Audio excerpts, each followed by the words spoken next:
Olá, tudo bom? Meu nome é Luísa Santos de Almeida, eu sou da 211A e hoje eu trago aqui a resenha do texto As Três Irmãs, do autor Miyakoto. Eu vou começar, né? Peraí, vamos arrumar aqui? Aí, foi. Eu vou começar contando um pouco do enredo da história, que é o seguinte. A história se inicia, né, descrevendo três irmãs, Gilda, Flornella e Evelina, que após a morte da mãe, se mudam com o pai, Rosaldo, para um lugar bem isolado. Onde ali elas não têm nenhum tipo de convívio social. Fica elas, o pai, Deus, o mato e acabou a história. E é isso. Ficam só ali naquele mundinho, cada uma designando a sua tarefa, fazendo o que foi, né? O que o pai manda. Apenas isso. Elas foram criadas apenas por um propósito, né? Que o pai pensou o seguinte: pronto, a mãe morreu, agora elas estão nas minhas mãos, eu faço o que eu bem entender com elas. Eu vou criar elas, mas elas vão ser criadas para fazer o que eu achar melhor.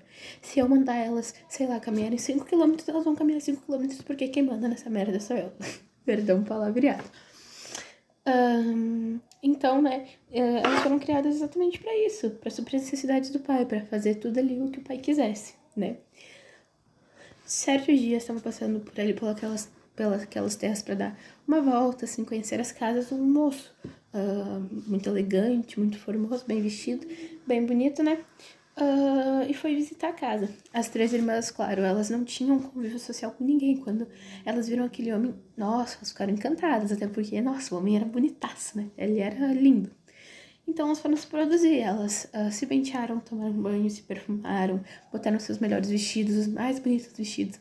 Tudo à espera, né, daquele formoso moço que ia passar por ali. Mas, como o pai era bem ciumento, assim, bem enciumado, porque na cabeça dele ele tinha criado as meninas só para ele e para mais ninguém. Só ele tocava nas meninas. As meninas eram completamente deles. Ele ficou muito enciumado, muito bravo com a situação, ficou só de olho naquele jovem bonito. Até que chegou um momento que ele pegou e foi, né, atrás do jovem bonito e... aí eu já não preciso dizer mais nada, que já deu pra entender. Bom, vamos falar um pouco agora sobre, né, as personagens, as três irmãs, como, né, o próprio título do texto já diz. As três personagens principais, elas são constituídas e apresentadas a partir do seu dom, né, da sua tarefa.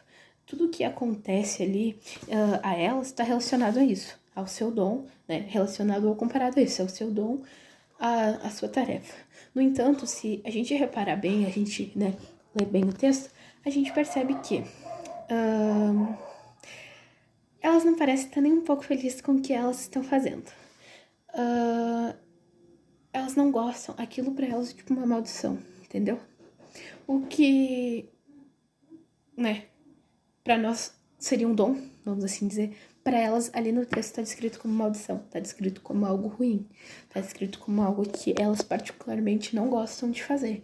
Eu vou dar um exemplo bem assim que já aconteceu na nossa, assim, na minha geração, com muitas pessoas, que é aquele tipo assim: eu quero fazer medicina veterinária, minha mãe quer que eu seja bióloga, e aí eu vou ser bióloga porque a minha mãe quer. Eu tô fazendo aquilo não porque eu quero, não porque eu me orgulho, não porque eu amo fazer aquilo, eu amo aquilo. Tô fazendo aquilo pra orgulhar minha mãe, deixar minha mãe feliz, deixar minha mãe orgulhosa. É basicamente isso. As três irmãs, elas estão fazendo porque o pai quer, entendeu? Elas não estão fazendo porque é algo que elas gostem. Então aquilo pra elas, além de acabar sendo uma maldição, a gente consegue perceber ao decorrer do texto que aquilo ali pra elas se torna algo triste, se torna algo que elas não queriam estar fazendo e acaba se tornando uma coisa triste pra elas. Elas estão fazendo aquilo ali, mas nossa, estão fazendo assim, bem desanimadas. É possível, como eu já falei, tu perceber isso ao ler o texto, de que, sabe, elas não estão felizes, elas estão esvaziadas, estão tristes, assim, estão fazendo por fazer. E agora eu vou detalhar, né, cada personagem para que fique mais fácil a nossa compreensão. Para começo, nós temos a Gilda, né, que é a mais velha, a primogênita, como a gente, os antigos chamavam, não sei se ainda chamam assim, que ela era a rimeira. Ela passava, né, os dias dela no jardim ou em casa, buscando fazer novas rimas. Era só isso que ela fazia, rimar, rimar, rimar. E pensar em novas rimas e apenas isso. Existir ali, ficar ali rimando e só isso, basicamente. Temos também a Flornella, né, que é a receitista, que ela possuía o dom da cozinha, ela sabia fazer variados pratos e também inventar variados pratos. Então, se o pai dela quisesse comer, sei lá, uma comida que vem na cabeça dele, uma mistureba, ele ia lá e mandava ela fazer, ela fazia. como eu já expliquei antes, muito triste, né? Porque não é algo que elas gostassem de fazer, elas não gostavam de fazer aquilo, mas tinham que fazer por obrigação, porque era o pai que estava mandando. Aí também tem a Evelina, a irmã mais nova, né? A última das 3 irmãs, que é a bordadeira. E que a única coisa que ela ficava fazendo é sentadinha, bordando ali aves, né? Panos, aves, enfim. E também muito triste. As 3 irmãs, né? Não era aquilo que elas queriam estar fazendo. No fundo, elas nem queriam estar ali rimando, nem cozinhando, nem bordando. Elas queriam estar num convívio social, sabe? Elas queriam como é que eu posso dizer? Estar convivendo socialmente com outras pessoas. Não ali naquele cárcere privado, vamos assim dizer. Uh, não sendo escravas, porque elas não eram escravizadas, mas, sei lá, tendo a vida delas privada, sabe? Não era aquilo que elas queriam. Elas queriam ser livres, elas queriam poder desfrutar de uma vida normal, poder namorar, poder sair, poder trabalhar com o que elas gostassem. Mas, infelizmente, né, o destino não quis assim, muito menos o pai delas. Já falando um pouco sobre o narrador, como todo texto, esse é um dos textos que também tem um narrador. Todo texto tem que ter, porque que esse seria diferente? Bom, o narrador deste conto, ele é um narrador onisciente neutro. Ou seja, ele se ocupa das descrições das 3 personagens. Um narrador onisciente neutro é um narrador que se ocupa das descrições dos personagens ou do enredo, né? Da narrativa de enredo do conto. Nesse caso, né, ele acompanha neste conto o ponto de vista das 3 meninas. Lendo o texto do início ao fim, tu consegue ver que ela acompanha as 3 ao mesmo tempo. O narrador onisciente neutro acompanha as 3 ao mesmo tempo. Porém, no meio do conto tem um trecho que ele é dedicado especialmente para cada uma das irmãs, né? A cada irmã, dedicada a cada irmã. E nesse ponto, o narrador ele acaba ficando mais explícito, ele acaba se mostrando mais e aparecendo mais ali. E ali a gente consegue, né, visualizar, vamos assim dizer, visualizar. Opa, tem um narrador ali. Que a frase é o seguinte, eu vou ler aqui. Olhemos as meninas uma por uma, espreitemos o seu silencioso e adiado ser.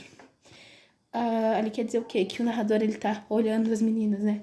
Ele tá ali analisando uma por uma, falando de cada irmã, né? De cada irmã que tá ali, né, triste, que tá ali, né, silenciosa ali, triste, só fazendo a tarefa que foi designada.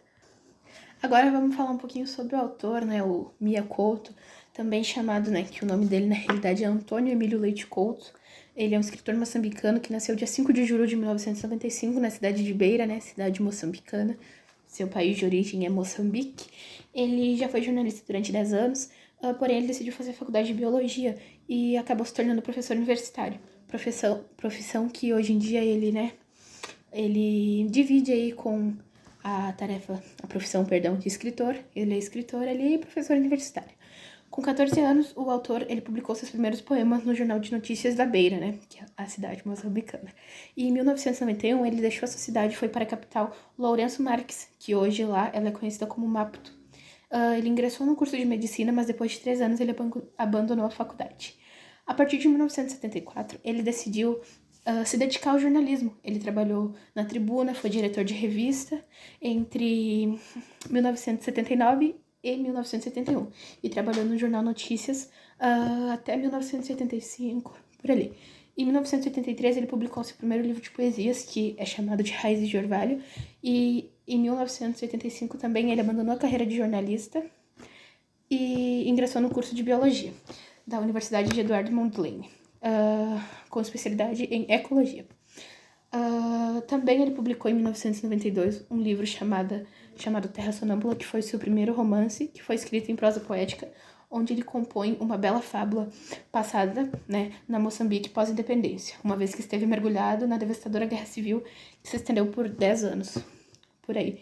Ele, em 1995, ganhou a obra, né, chamada Terra Sonâmbula, em 1995, ganhou o Prêmio Nacional Ficção da Associação dos Escritores Moçambicanos, e o livro foi considerado por um júri especial lá da Freira, né, do livro de Zimbábue, um dos melhores livros africanos do século XX. Ou seja, o Mia Couto ganhou reconhecimento, né, em cima do livro de romance, né, Terra Sonâmbula. Ganhou um primeiro prêmio nacional. Ele recebeu inúmeros prêmios. Esse não foi o único e provavelmente também não vai ser. Eu vou ler aqui alguns dos prêmios que ele já ganhou, que na verdade eu não vou, né, listar todos para não acabar se tornando muito longo. Ele já ganhou prêmio Virgílio Ferreira, em 1999, pelo conjunto da obra, né? Prêmio União Latina de Literaturas Românicas, em 2007, e Prêmio Camões, em 2013. Ele é o único escritor africano que é membro da Academia Brasileira de Letras, como sócio correspondente, e ele foi eleito em 1998 para a cadeira número 5. Como biólogo, ele também realizou trabalhos de pesquisa em diversas áreas, especialmente em áreas costeiras. Ele é diretor da empresa Impacto, que é uma empresa que realiza avaliações de impacto ambiental, e é professor da cadeira de Ecologia em diversas faculdades de universidade, né, da Universidade Eduardo Mondlane. Mia Couto, além de escrever poesias, escreve contos, romances e crônicas. O escritor e biólogo vive em Moçambique, é casado com Patrícia Couto e tem 3 filhos. As obras literárias de Mia Couto fazem parte da literatura contemporânea moçambicana. Trata-se de uma literatura que aconteceu no período pós-independência e foi surgida após um conflito armado que levou à independência do país em 1975, seguida de uma guerra civil que durou 16 anos. E nessa perspectiva, as obras dele seguem as seguintes características: presença de neologismos, resgate da tradição, busca da valorização nacional, busca da identidade nacional, valorização da memória cultural e multiculturalismo. E muito, entre outras, né? Não é só essas, mas essas são algumas das características literárias do autor Mia Couto. Agora, falando ali sobre contexto histórico, né? Porque alguns contos, não todos, principalmente, acho que literários, eles têm um contexto histórico, eles têm um por trás. Na realidade, eu me baseei em tal coisa que possa ter acontecido. Nesse caso, o contexto histórico é bem claro e objetivo, que é falar de alguma forma sobre o processo pós-colonial, no qual as pessoas foram constituídas sobre um regime patriarcal, né, e conservador, no qual as mulheres eram vistas como inferiores aos homens, né. Até hoje, se tu for parar para analisar, até hoje isso acontece, infelizmente. A gente ainda vive num sistema patriarcal e conservador, no qual os homens querem ser mais que as mulheres, sendo que, né, não... Por quê? Porque tu é homem? O que muda? Só porque tu, né? Só porque eu sou mulher e tu é homem, tu quer ser mais que eu. Por quê? Enfim, né? O contexto histórico é esse, no qual as mulheres eram vistas como inferiores aos homens, elas eram destinadas, né, a aceitar discursos de opressão e repressão. E no texto, o autor nos mostra, né, como as mulheres eram vistas pelos homens naquela época, né? Como alguém que só tinha que obedecer, fazer o que o homem manda, porque o homem é um maravilhoso, o homem é um foda. O homem é o dono, o mestre, vocês, sei lá, são dos cavalos e eu que domo vocês, eu que vou mandar em vocês, né? No caso do texto a gente percebe isso claramente, que, né, o pai ali, ele quer literalmente que as meninas passam tudo que, nossa, agora vocês são minha propriedade, ninguém encosta em vocês, se não for eu.